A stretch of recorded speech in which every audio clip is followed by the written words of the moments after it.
મારું નામ બિલાલભાઈ લુહાર છે. પોલીસ ફાઇલ સાપ્તાહિકનું હું તંત્રી છું. કાલે સાંજે 3 વાગ્યાના ટાઈમમાં હું નારોલથી જુહાપુરા તરફ જઈ રહ્યો હતો. તો આરવી ડેનિંગ પાસે મારી પાસે ઉજેબ કરીને એક આવ્યો ને મને રોક્યો ને પૂછ્યું મને કે તું અહીંયા શું કામ આવ્યો છે ને આ વિડીયો ઉતારે છે. તો મેં એને કીધું કે ભાઈ હું વિડીયો ઉતારતો નથી. ને પછી હું રોકાઈ ગયો. સામે ઉસ્માનભાઈ હતા તો એને ઉસ્માનભાઈને બોલાવ્યું અને ઉસ્માનભાઈ જોડેથી મને ધમકીઓ અપાઈ અને વિડીયો મારો વાયરલ કર્યો કે આ તું અહીંયા આવીને મારા ન્યૂઝ ચલાવે છે અને મારા વિરુદ્ધમાં તું ન્યૂઝ ચલાવે છે આવું કીધું મને. જાણવા મળ્યું છે કે જે વિડીયો વાયરલ થયો છે તેની અંદર તો ફક્ત હાથથી મારવામાં આવે છે. ત્યારબાદ આપણે મારવામાં આવી છે. પહેલા તો ઉસ્માન ગાચીએ મને લાફા માર્યા અને મુક્કા માર્યા અને બહુ બીભત્સ ગાળો બોલી. પછી એનો જવાઈ છે હુસેન, એ બી આવી ગયો, એને બી મને ખૂબ માર્યું. તમે વિડીયોમાં જોઈ શકો છો. અને પછી હું એમને કીધું કે ભાઈ તમે મને શું કામ મારો છો, તમે ખોટું કરો છો. એટલામાં તો એનો દીકરો જે છે એનું નામ મુનીર છે, એ ગાડીમાં આવે છે અને મારી ઉપર હથિયાર વડેથી હુમલો કરે છે.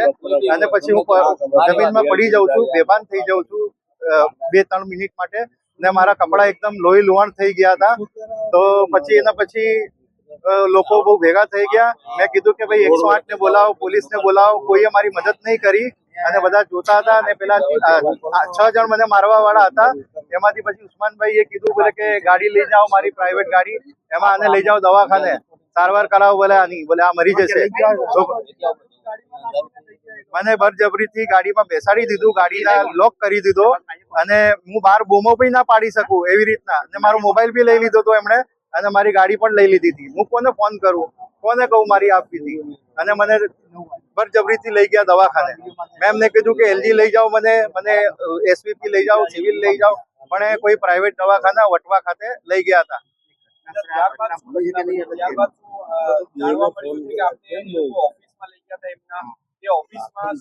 દવાખાનામાં મને લઈ ગયા તો મેં ડોક્ટરને કીધું કે ભાઈ જો મને મારવામાં આવ્યો છે. તો એમણે કીધું કે ના હું તમને ટાંકા કરી દઉં છું. મને 6 ટાંકા આવ્યા છે, તમે જોઈ શકો છો.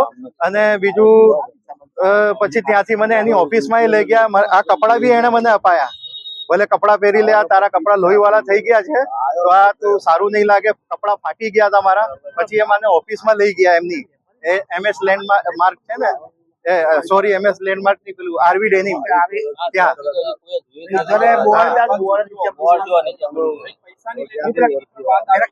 ઓફિસમાં મને લઈ ગયા. મારું આખું શરીર લોહી લુહાણ હતું. મને બાથરૂમમાં લઈ ગયા. પછી કપડા બદલાયા, મને કપડા બદલાયા, મોઢું ધોળાઈ. પછી ઓફિસમાં લઈ ગયા. મારો રોજો હતું, રોજો તોડાઈ દીધું મારું. ને કીધું દવા લઈ લે, બોલે તું આ બોલે. પછી રોજો તોડાઈ દીધું અને પછી જબરજસ્તી મને 25,000 રૂપિયા આપ્યા. ત્યાં તું કોઈને કહેતો નહીં તો પછી તારા બીજા હાલ ખરાબ થઈ જશે અને અહીંયા આવતો નહીં હવે. ના પોલીસમાં ના જતો.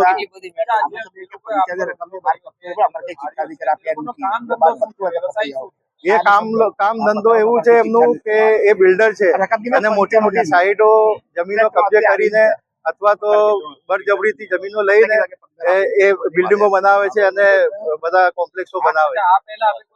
મેં આજ દિન સુધી એમની કોઈ ખબર છાપી નથી, કોઈ નેગેટિવ ન્યૂઝ નથી છાપ્યા. તો એ વિડીયોમાં કે છે કે તું મારું છાપે છે પેપરમાં.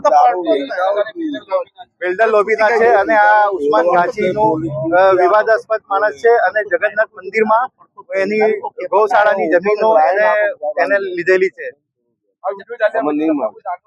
મને બહુ જાનનું જોખમ છે અને હું બહુ ડરી ગયો છું.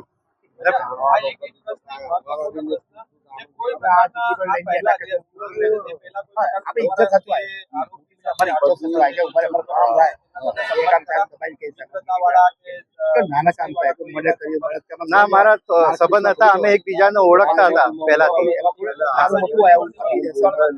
પૈસાની લેવડ દેવડ કોઈ નથી થઈ. હા, મને પેપરમાં જાહેરાત આપતા હતા, HS હોટલ વાળા કરીને જાહેર આપતા હતા પેપરમાં, એ હું છાપતો હતો એમનો.